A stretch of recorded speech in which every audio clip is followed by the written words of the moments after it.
Welcome to साक्षी's विद्या साधना। इस video lecture में हम पढ़ेंगे class 8 history chapter 8 women caste and reform और ये पार्ट 1 होगा।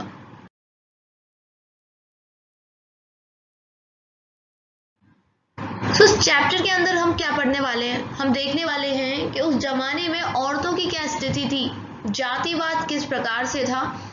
अभी भी जातिवाद है, लेकिन उस टाइम की सिचुएशन आप सोच भी नहीं सकती, इतनी ज़्यादा ख़राब थी। और फिर इस सब को सुधारने के लिए जो लोग अनटचेबल्स थे, जिनको बोला जाता था कि इनको मतलब इनसे दूर रहो, इनको छुआ नहीं जा सकता, औरतों की इतनी बुरी हालत थी। औरतों की हालत तो भैया अपर कास्ट में भी बहुत बुरी थी। इवन जो सती प्रथा होती है, वो जो छोटी कास्ट होती थी ना, उन पे इतना ज़्यादा नहीं था, लेकिन अगर अपर कास्ट की कोई औरत है और उसका पति मर जाता था तो उनको जबरन आग में झोंक दिया जाता था सती के नाम पे। फिर बहुत सारे अच्छे महान लोग आए जिन्होंने ज्ञान लिया और ज्ञान की बातों को फैलाया, रिफॉर्म्स लेके आए सोसाइटी के अंदर, सती पे रोक लगाई। तो ये सारी जानकारी हमें इस चैप्टर से मिलने वाली है। आइए स्टार्ट करते हैं। Have you ever thought of how children lived about 200 years ago? Nowadays, most girls from middle class families go to school and often study with boys. क्या आप जानते हैं कुछ 100 साल पहले बच्चे कैसे पढ़ते होंगे या कैसे रहते होंगे? आजकल तो हम देखते हैं कि जो लड़कियां हैं, मिडिल क्लास की लड़कियां भी लड़कों के साथ एक स्कूल में पढ़ती हैं, एक कॉलेज में पढ़ती हैं, एक यूनिवर्सिटी में पढ़ती हैं। On growing up, many of them go to colleges and universities and take up jobs after that. Even हमने देखा है कि अब लड़कियां जॉब भी कर रही हैं। They have to be adults before they are legally married, and according to law, they can marry anyone they like from any caste, any community, and widows can remarry too. अब ज़माना बदल गया है, औरतें जॉब कर सकती हैं, और जैसे पहले बाल विवाह कर दिया जाता था, 5 साल की बच्ची की शादी कर दी, 6 साल की कर दी, 2 साल की बच्ची पैदा ही हुई है अभी और उसकी पहले ही शादी फिक्स कर दी। बाल विवाह होता था कि नहीं? लेकिन अब नहीं, एक लीगल एज आने पर ही आप अपनी बच्ची की शादी कर सकते हो, और लड़कियां फ्री हैं, जिससे चाहे वो शादी कर सकती हैं। वो बात अलग है कि अब भी हमारे समाज के कुछ हिस्से ऐसे हैं जहाँ पर जातिवाद चलता है और अपनी मर्जी से शादी नहीं कर पाते, लेकिन पहले की तुलना में हम देखते हैं इंटरकास्ट मैरिजेस हो रही है और अपनी मनपसंद शादियां भी हो रही हैं, और तो और विडोज की रीमैरिज भी हो रही है। All women like all man can vote and stand for elections. पहले औरतों को हक नहीं था कि वो चुनाव में खड़ी हो सके एज अ दावेदार या फिर वोट दे सकें। अब ये दोनों ही अधिकार औरतों को मिल चुके हैं। Of course, these rights are not actually enjoyed by all. Poor people have little or no access to education, and in many families, women cannot choose their husbands. जैसा कि मैंने आपको बताया कि राइट्स तो काफ़ी मिल गए हैं, लेकिन अगर हम अभी भी जाके देखें तो जो गरीब फैमिलीज़ हैं, एजुकेशन उनको पूरी तरीके से नहीं मिल पा रही है, और बहुत सारी फैमिलीज में अभी भी औरतों को ये हक नहीं है कि वो अपने पति का चुनाव कर सकें। 200 years ago things were very different. Most children were married off at an early age. लेकिन अगर हम बात करें करीबन 200 साल पहले की, तो चीज़ें बहुत अलग थी। बच्चों की शादी की जाती थी, बहुत छोटी सी उम्र में बच्चों की शादी कर दी जाती थी। हिंदू हो या मुस्लिम, आदमी कई बार शादी कर सकता था, एक से ज़्यादा पत्नियां रख सकता था, लेकिन औरतों को ये हक नहीं था। In some parts of the country, widows were praised if they chose death by burning themselves on the funeral pyre of their husbands. हमारी कंट्री के बहुत सारे ऐसे हिस्से थे जहाँ पर अगर पति की मृत्यु हो जाए और उसी आग में, उसी अग्नि में अगर उसकी वाइफ भी खुद को मार देती है तो उसकी बहुत तारीफ की जाती थी, है ना? Women who died in this manner, whether willingly or otherwise, were called सती। और ऐसी औरतों को क्या कहा जाता था? सती। बचपन से ही पढ़ाया जाता था औरतों को कि पति उनके भगवान है, पति नहीं है तो कुछ नहीं है। इसलिए जब पति के जीवन खत्म हुआ तो औरतों को भी मर जाना चाहिए, तो कुछ औरतें तो खुद ही खुशी खुशी मर जाती थी, है ना, और कुछ औरतों को जबरन जला दिया जाता था उनकी बिना मर्जी के। ऐसी औरतों को हम सती कहते थे, ठीक है। Women's right to property were also restricted. Besides, most women had virtually no access to education. ज़्यादातर जो औरतें थी उनके पास कोई भी अधिकार नहीं था पढ़ने लिखने का। हमारी कंट्री के बहुत सारे हिस्सों में ये माना जाता था कि अगर वुमेन ज़्यादा होशियार बन गई तो वो अपने कामों से दूर हो जाएंगी, है ना, उनमें मैनर्स नहीं रहेंगे और विधवा बन जाएंगी इस सब चीज़ों की वजह से।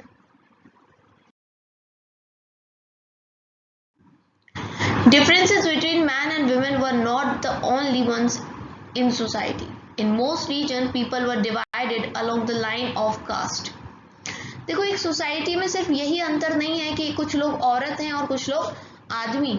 सबसे बड़ा अंतर तो ये है कि कास्ट को लेके बहुत बड़ा अंतर है। ब्राह्मण, क्षत्रिय, ये लोग अपने आप को अपर कास्ट का मानते थे और जो दूसरे थे जैसे ट्रेडर हो गए, मनी लेंडर हो गए, मतलब व्यापारी वर्ग के लोग, इनको वैश्यास बोला जाता। देन उससे छोटे वर्ग के लोग आते थे जैसे किसान हो गए या कोई कारीगर हो गए, जुलाही लोग हो गए, ये मिट्टी के बर्तन बनाने वाले लोग, ये शूद्रा की कैटेगरी में आते थे। At the lowest run were those who labored to keep cities and villages clean or worked at jobs that upper caste considered polluting, that it is could lead to the loss of caste status. The upper caste also treated many of these groups at the bottom as untouchable. और शूद्रास में भी अगर एक और sub division देखा जाए जो काफ़ी ही वैसे काम करता था जो अपर कास्ट के हिसाब से थोड़े गंदे होते थे, जैसे नगर की या सिटी की साफ सफाई करना, ये सब, तो उनको थोड़ा इंफीरियर माना जाता था और ये भी बोला जाता था कि वो अनटचेबल है ना, उनको छू लिया तो हम गंदे हो जाएंगे, इस प्रकार का। उनको मंदिरों में प्रवेश करने से मना कर दिया जाता था। इवन जहाँ अपर कास्ट जिस कुएं से पानी पीते थे उस कुएं पे भी वो लोग पानी नहीं पी सकते थे, ना नहा सकते थे। They were seen as inferior human beings. Over the 19th and 20th century, many of these norms and perceptions slowly changed. Let us see how this happened. तो 19th और 20th सेंचुरी आते आते ये जो चल रहा है ना जातिवाद और औरतों के साथ जो चीज़ें चल रही हैं, इस सब में बहुत ज़्यादा अंतर आया। कैसे आया ये हम आगे की वीडियो में देखेंगे। वर्किंग टुवर्ड्स चेंज, मतलब हम किस राह पे काम कर रहे हैं कि एक बदलाव लेके आ सके। From the early 19th century, we find debates and discussions about social customs and practices taking on a new character. One important reason for this was the development of new forms of communication. 19th century से आते आते लोगों के अंदर रीति रिवाज को लेके काफ़ी ज़्यादा वाद विवाद और चर्चा होने लगी, ठीक है। एक बहुत इम्पॉर्टेंट रीज़न ये था कि अब एक मीन्स ऑफ कम्युनिकेशन आ चुका था।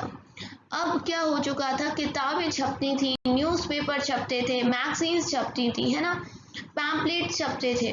तो इससे क्या होता था, एक से दूसरे तक लोगों के विचार इधर उधर फैलते थे। जैसे अगर मुझे अपना विचार कहीं फैलाना है तो मैं उसे प्रिंट करवा दूंगी, है ना, और न्यूज़पेपर तो बहुत लोग पढ़ते ही हैं, तो वो मेरा विचार कितने सारे लोगों में इकट्ठा पहुंच जाएगा।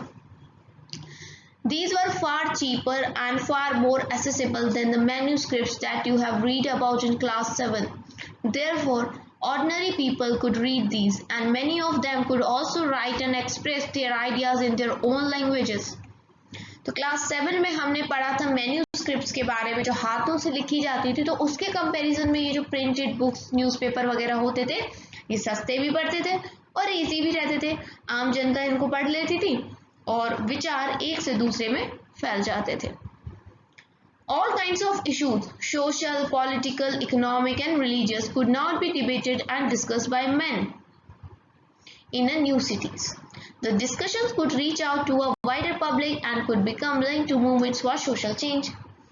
अब क्या होता है कि हर प्रकार के जो इश्यूज हैं, मुद्दे हैं, वो डिस्कस करे जा रहे हैं, चाहे वो सामाजिक हो, राजनीति से रिलेटेड हो, आर्थिक व्यवस्था से रिलेटेड हो या धर्म से रिलेटेड हो। ये सारे मुद्दे अब छपने लगे हैं और इन पे वाद विवाद होती थी, डिस्कशन होता था, है ना। जो सिटी के आदमी हैं वो लोग डिस्कशन करते थे और फिर इस सब से क्या होता था, एक आंदोलन खड़ा हो रहा है किसकी तरफ, सोशल चेंज, सामाजिक बदलाव लाना चाहते हैं लोग अब। These debates were often initiated by Indian reformers and reform groups. One such reformer was Raja Ram Mohan Roy. तो इनमें जो रिफॉर्म लेके आते हैं, बदलाव लेके आते हैं, एक अच्छा बदलाव, तो वैसे ही एक रिफॉर्मर है हमारे इंडिया के जिनका नाम है राजा Ram Mohan Roy.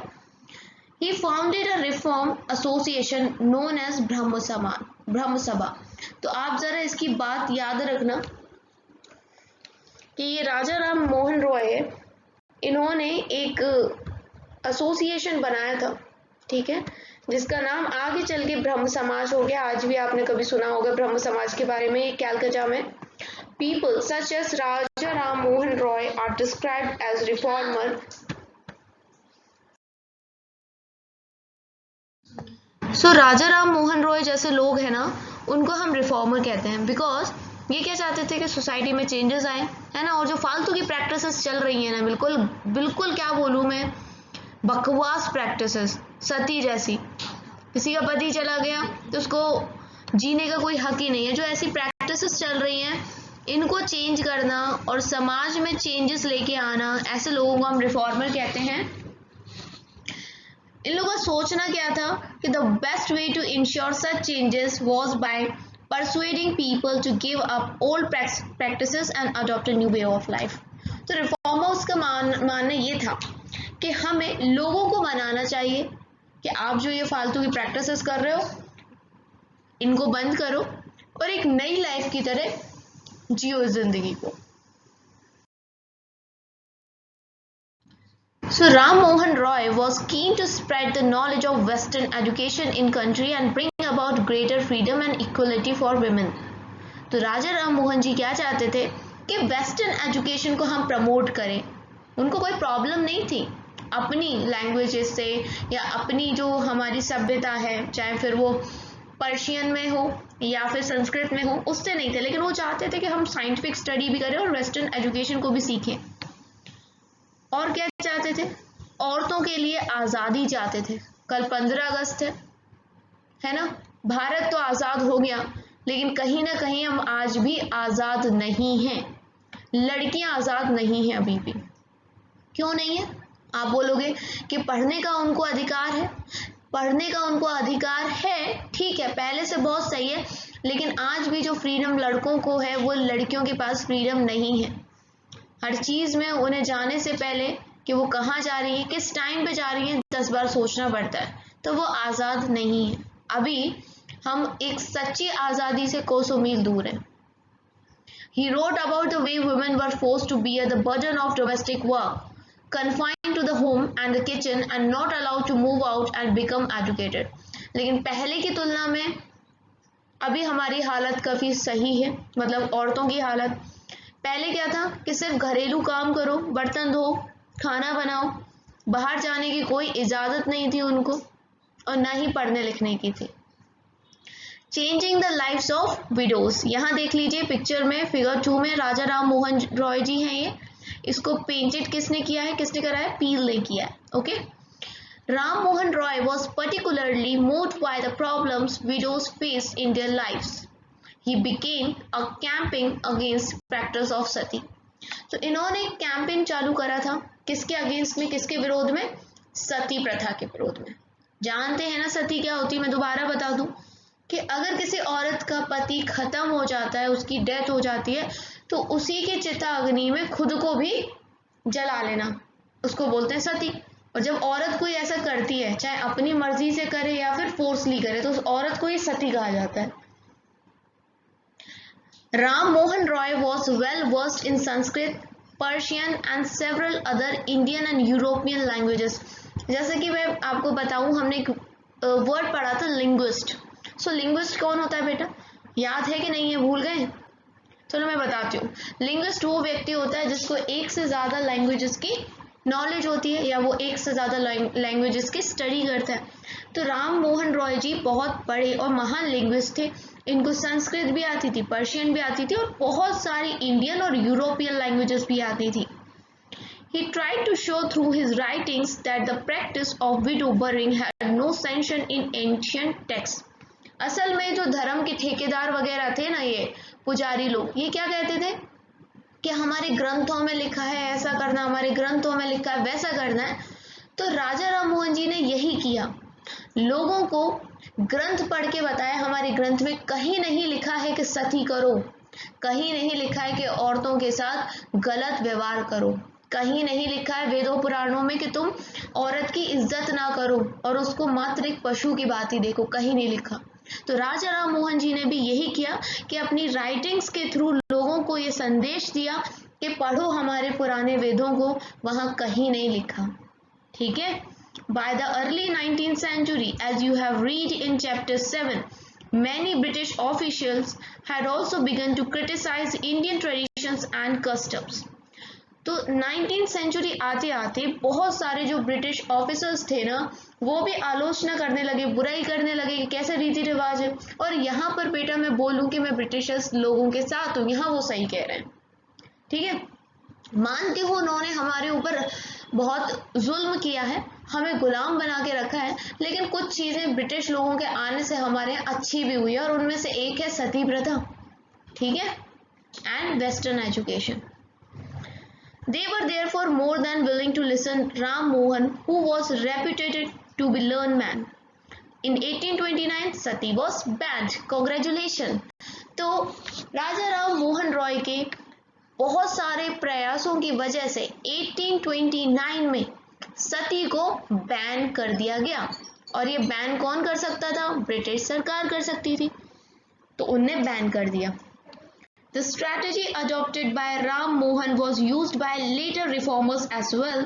Whenever they wished to challenge a practice that seemed harmful, they tried to find a verse or sentence in the ancient text that supported their point of view.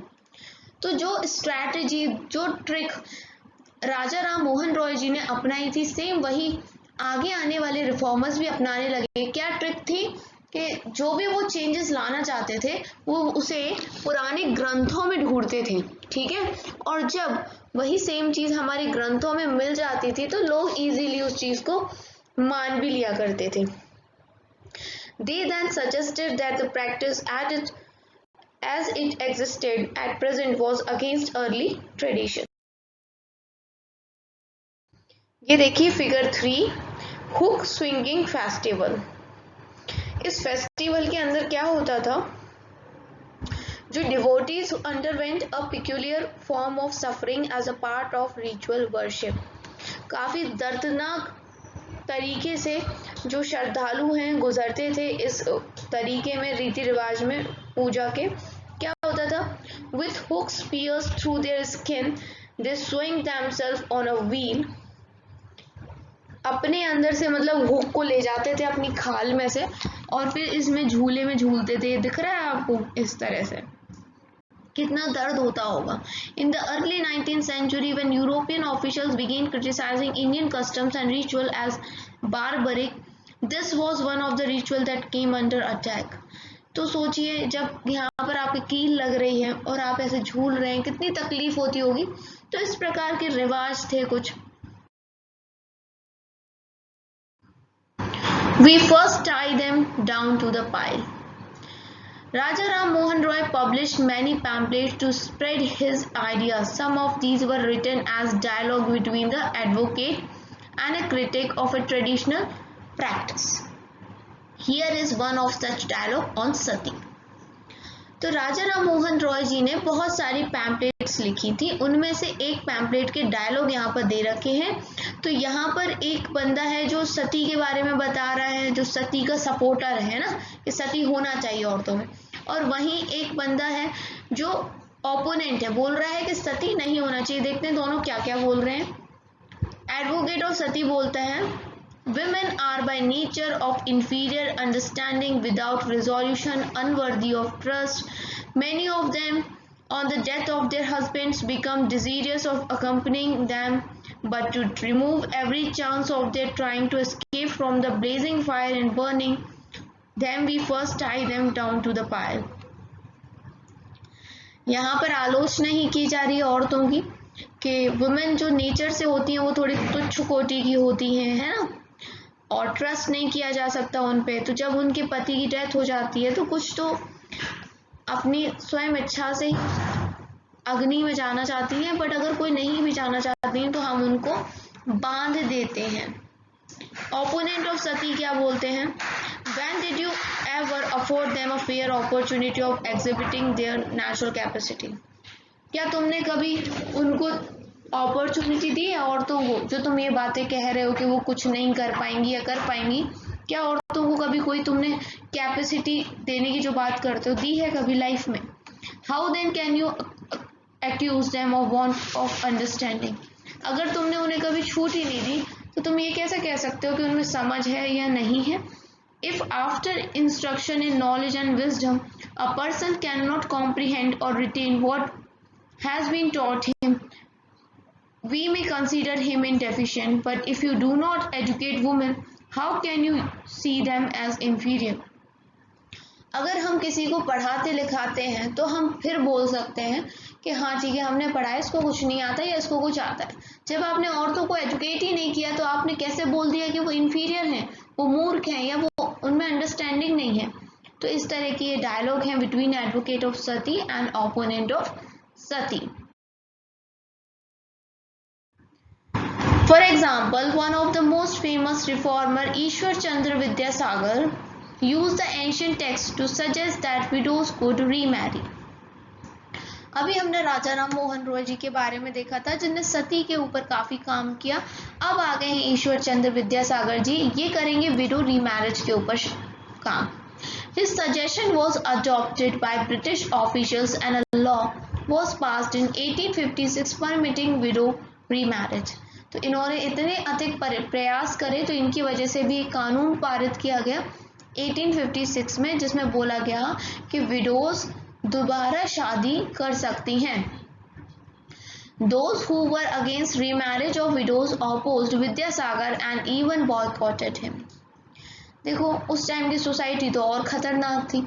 तो जब विद्यासागर ने इतने प्रयास करे कि जो विधवा औरतें होती हैं उनकी दोबारा शादी हो सके, तो जो लोग थे सोसाइटी के उन्होंने बॉयकॉट कर दिया, विरोध कर दिया, गांव से निकाल दिया ईश्वर चंद्र विद्यासागर को।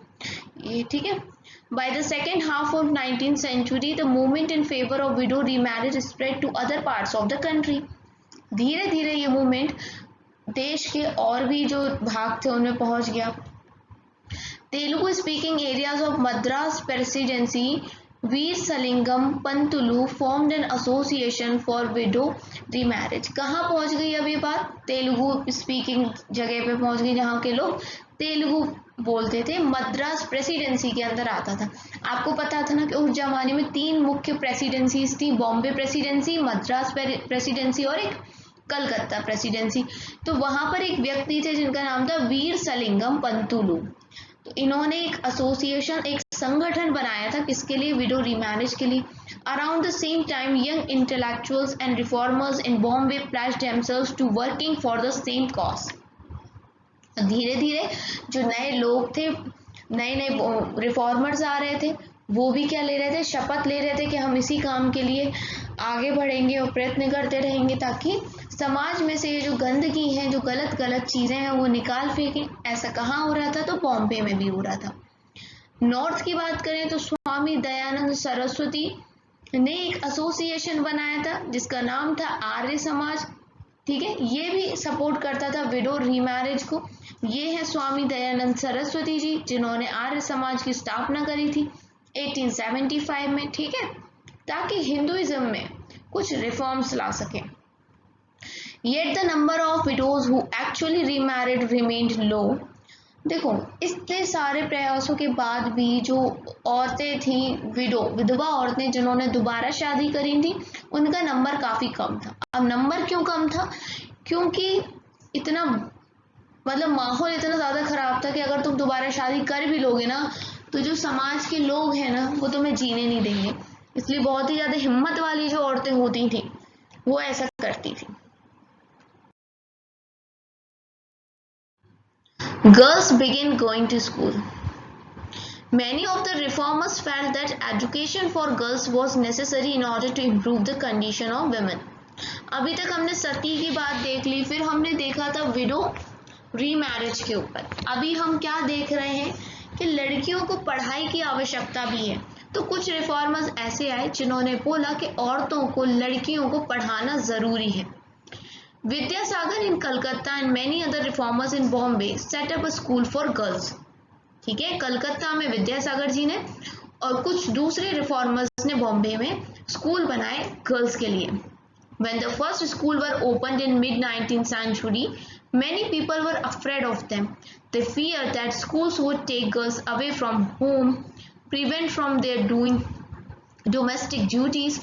Moreover, girls had to travel through public places in order to reach school.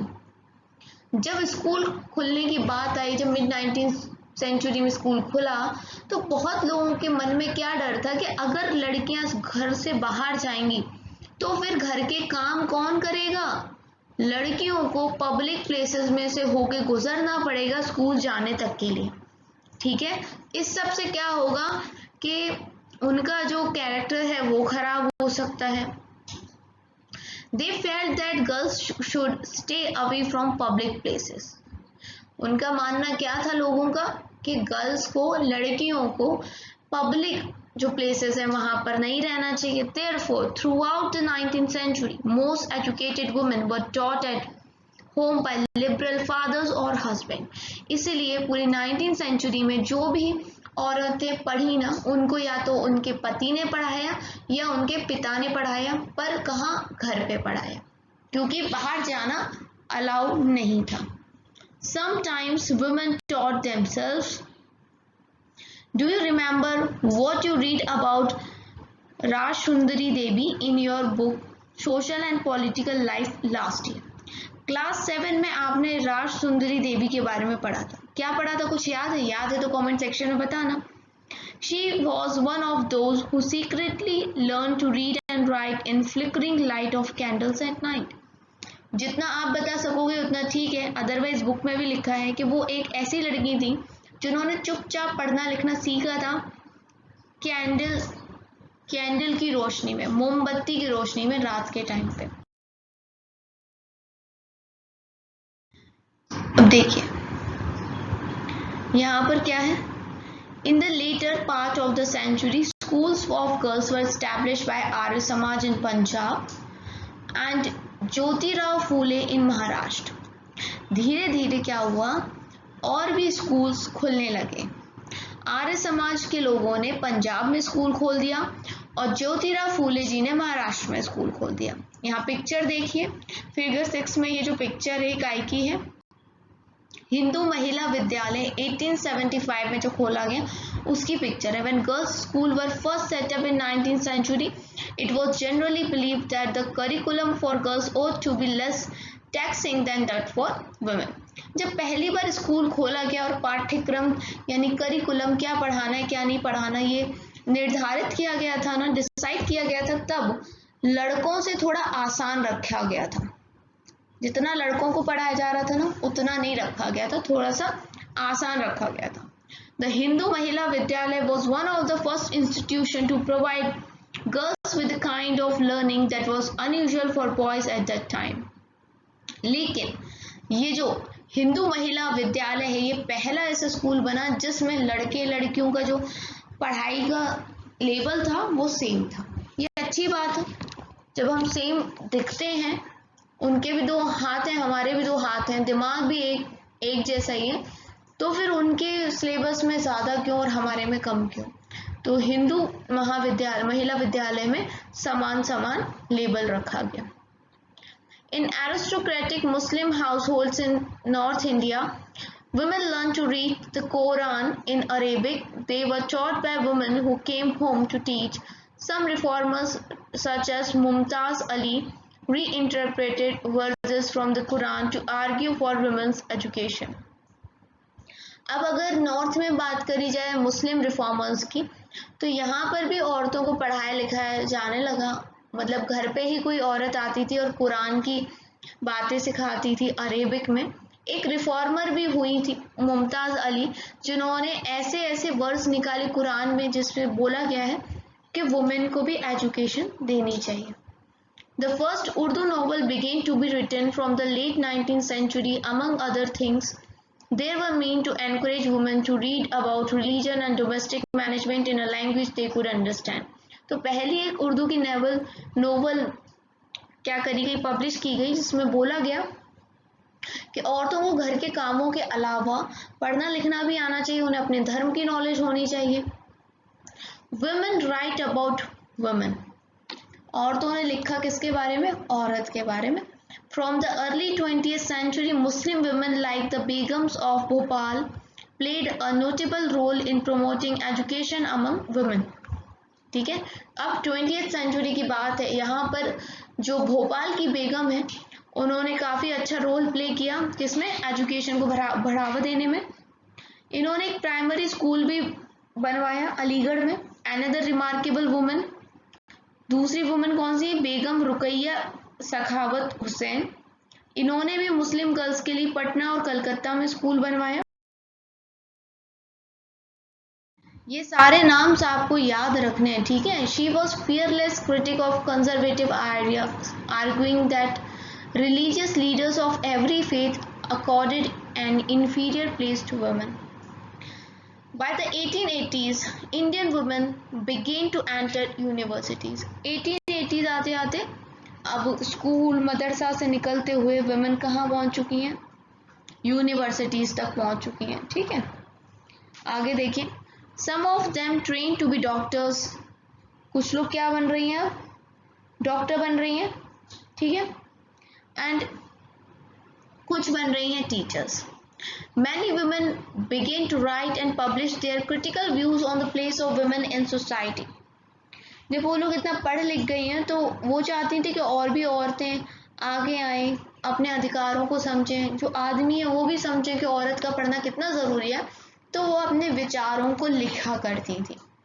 Tarabai Shinde, ये एक वुमेन है, काफ़ी ज़्यादा एजुकेटेड है, जो पूना में इन्होंने अपनी पढ़ाई लिखाई करी। इन्होंने एक बुक पब्लिश करी थी, स्त्री पुरुष तुलना। क्या है बुक का नाम? स्त्री पुरुष तुलना। एक ही लाइन में पूरा नाम है, आप नाम से समझ गए होंगे। मतलब स्त्री, आदमी और औरत के बीच की कंपैरिजन, तुलना। इसमें सोशल डिफरेंसेस जो है औरत और आदमी के बीच में, उनकी आलोचना की गई है। पंडिता रामाबाई, ये एक और आ गई, इनको संस्कृत का बहुत अच्छा ज्ञान था, ठीक है। इन्होंने भी किताबें लिखी काफ़ी सारी कि जो अपर कास्ट की हिंदू वुमेन है उनके साथ कितने अत्याचार होते हैं। He founded a women's home at Pune to provide shelter to widows who had been treated badly by their husbands' relatives. Here women were trained so that they could support themselves economically. इन्होंने एक ऐसा विधवाओं के लिए घर भी, विधवा लोगों के लिए जो है ना, एक घर भी तैयार करवाया पूना में, इसको अब हम पुणे कहते हैं। सो दैट जो विधवा औरतें हैं जिनके घर वाले उन्हें अब मारते पीटते हैं, वो वहाँ के रह सकें और अपने लिए कुछ कमा भी सकें, ठीक है, आप किसी पे डिपेंड ना रहें। Needless to say, all this more than alarmed the Orthodox. More instance, many Hindu nationalists felt that Hindu women were adopting Western ways and that this would corrupt Hindu culture and erode family values. Orthodox Muslims were also worried about the impact of these changes. अब देखो, इतने सारे changes आ रहे थे, तो जो लोग थोड़े से रूढ़िवादी होते हैं, ऑर्थोडॉक्स होते हैं, पुरानी सोच रखने वाले लोग होते हैं, चाहे हिंदू हो या मुस्लिम हो, दोनों थोड़े से डर गए। ये क्या हो गया? इन लोगों का मानना यह था कि अगर हमारी औरतें ये सब कर रही हैं, इसका मतलब इन पे ज़्यादा प्रभाव पड़ रहा है वेस्टर्न एजुकेशन का, और इससे हिंदू और मुस्लिम्स का जो अपना अपना धर्म है वो खराब हो जाएगा अगर हमारी औरतें ऐसी बातें करें। As you can see, By the end of 19th century, women themselves were actively working for reform. अब इतना पढ़ लिख गई हैं काफ़ी सारी औरतें, समझ रही हैं सारी चीज़ों को, तो वो क्या करेंगी ना, खुद रिफॉर्म्स लाने की कोशिश करेंगी। कैसे? किताबें लिखेंगी, मैगजीन्स, स्कूल्स लेके आएंगी, ट्रेनिंग सेंटर्स बनाएंगी और तो और औरतों के संगठन भी बनाएंगी। बात करी जाए अगर अर्ली 20th सेंचुरी की, तो वो एक पॉलिटिकल प्रेशर ग्रुप भी बनाएंगे जिसके अंदर ना फीमेल सफ्रेज की बात करी जाएगी। फीमेल सफ्रेज समझ रहे हो? मतलब फीमेल्स को भी अधिकार होना चाहिए वोटिंग का, और बेटर हेल्थ केयर मिलनी चाहिए, और सबसे ज़रूरी ज्ञान, एजुकेशन भी मिलना चाहिए। Some of them joined various kinds of nationalist and social movements from 1920s. बहुत सारी औरतों ने बढ़ चढ़ के हमारे जो आंदोलन हुए हैं स्वतंत्रता के लिए, उसमें भी हिस्सा लिया था, जैसे 1920s के। In the 20th century, leaders such as Jawaharlal Nehru, Subhash Chandra Bose lent their support to demands for greater equality and freedom for women. तो इस जंग में, औरतों वाली जंग में ना, पंडित नेहरू और सुभाष चंद्र बोस भी औरतों के साथ थे। उन्होंने बोला कि समानता का अधिकार होना चाहिए, राइट टू इक्वलिटी होना चाहिए एंड राइट टू फ्रीडम भी होना चाहिए। औरतों को भी आज़ादी होनी चाहिए पढ़ने लिखने की, वोट देने की। Nationalist leaders promised that there would be full suffrage for all women and women after independence. नेताओं ने वादा किया कि जैसे ही हमें आज़ादी मिल जाएगी उसके बाद हम औरतों को पूरे अधिकार देंगे, और ऐसा हुआ भी। आज आज़ादी के बाद औरतों के पास अधिकार है पढ़ने लिखने के भी और वोट देने के भी। However, till then they asked women to concentrate on anti-British struggle. लेकिन क्या बोला पंडित नेहरू और सुभाष चंद्र बोस ने कि आज़ादी के बाद आपको सब कुछ देंगे जो आप चाहते हो, लेकिन तब तक आप सिर्फ अपना ध्यान, जो हमारी स्ट्रगल चल रही है ब्रिटिश लोगों के साथ, उसमें हमारा सहयोग करें, मिलके हमें आज़ादी लेनी है। आई थिंक वीडियो थोड़ी सी लंबी हो गई है, तो लॉ अगेंस्ट चाइल्ड मैरिज को हम करेंगे नेक्स्ट वीडियो में। अब तक आपने कई चीज़ें पढ़ ली, बहुत सारे रिफॉर्मर्स के नाम भी आपने देखे, तो इनको याद रखना। मिलते हैं नेक्स्ट वीडियो में, तब तक के लिए bye bye, take care, thanks for watching Sakshi Vidya Sadhana.